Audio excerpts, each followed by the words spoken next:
God has chosen you.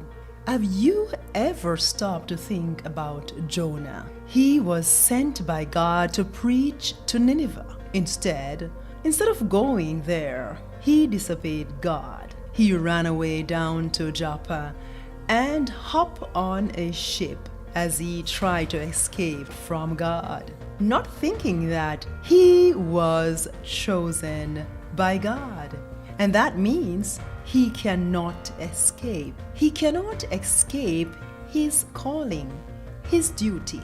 Even when he was thrown into the belly of the huge fish, that represented hell, of course, God allowed him to experience that. As the fish spit him out of his mouth, Jonah had to pick up the pieces and get on with his chosen self to accomplish his chosen purpose. Oh yes, God stands on his words. When you are chosen by God, just willingly accept, just obey God's words, his will for your life.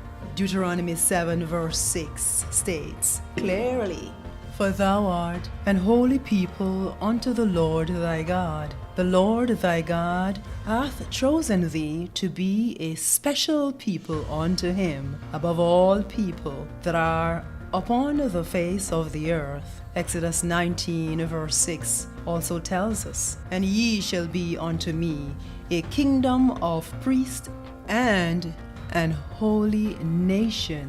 These are the words which thou shalt speak unto the children of Israel." Mary, the mother of Jesus, the vessel that was chosen on this earth to carry the chosen one, Jesus, was visited by an angel. After all that the angel said to her, Mary was troubled.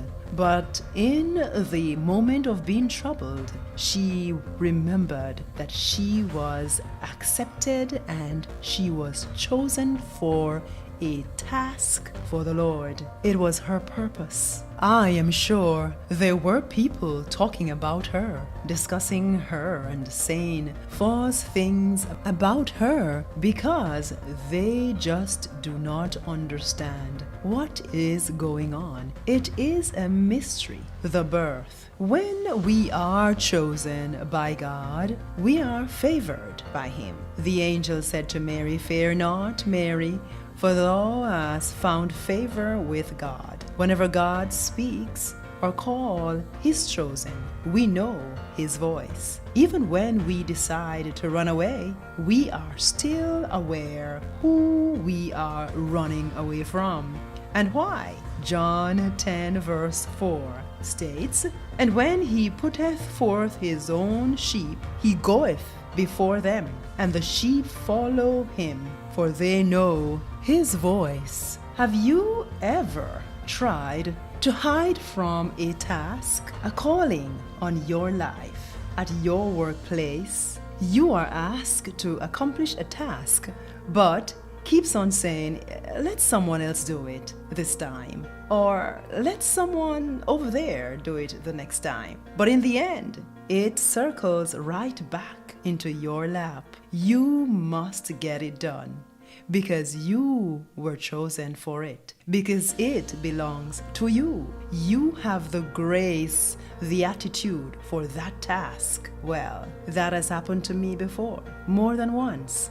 The truth is, what is meant for you, or what is your chosen task by God to do on this earth, no other person will ever get it done the same way you do. Deuteronomy 14 verse 2, "For thou art an holy people unto the Lord thy God, and the Lord hath chosen thee to be a peculiar people unto him above all the nations that are upon the earth." Think of Samuel. Talking about chosen, he was chosen. He was chosen before he was even conceived by Hannah, his mother, who also was chosen for that purpose. She was prepared in the womb. She has been prepared from the womb for Samuel. God has chosen Samuel for a reason, for a season. To God be the glory. Great things he hath done. So loved he the world that he gave his only son. Sometimes we don't understand, but remember, you are chosen. She pursued God in supplication because she was chosen. Her seed, Samuel, was for a specific reason. God has chosen him for that season. What a purposeful and mighty God we serve. Remember, you are chosen.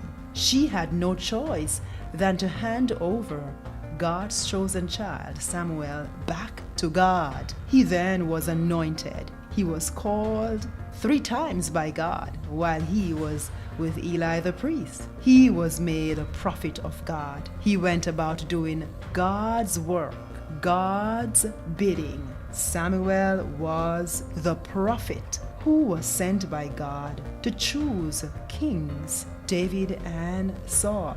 Never stop listening and accomplishing God's words. That was Samuel, who was chosen by God. The God of Bethel knows our hearts. He knows if we love him with a clear heart and a clean one. He knows if we love our neighbors as we love ourselves. His eyes are all over this world, observing our hearts and our actions towards him and towards others, our neighbors. 1 Thessalonians 2:13 states, "But we are bound to give thanks always to God for you, brethren, beloved of the Lord, because God hath from the beginning chosen you to salvation through sanctification of the Spirit and of the truth." To be chosen by God is a beautiful mission, but we, his followers, must exercise faith, knowing that God's timing is not ours, and the things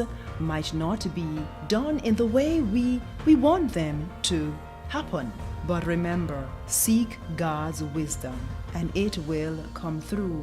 Wisdom comes from God, and he never fails us, and he is never wrong. He is our creator. Romans 8:28-29 state, "And we know that all things work together for good to them that love God, to them who are called according to his purpose. For whom he did foreknew, he also did predestinate to be conformed to the image of his Son, that he might be firstborn among many brethren." As Christ knocks on our heart's doors, open up, as in Ephesians 1:4, "according as he hath chosen us in him before the foundation of the world, that we should be holy and without blame before him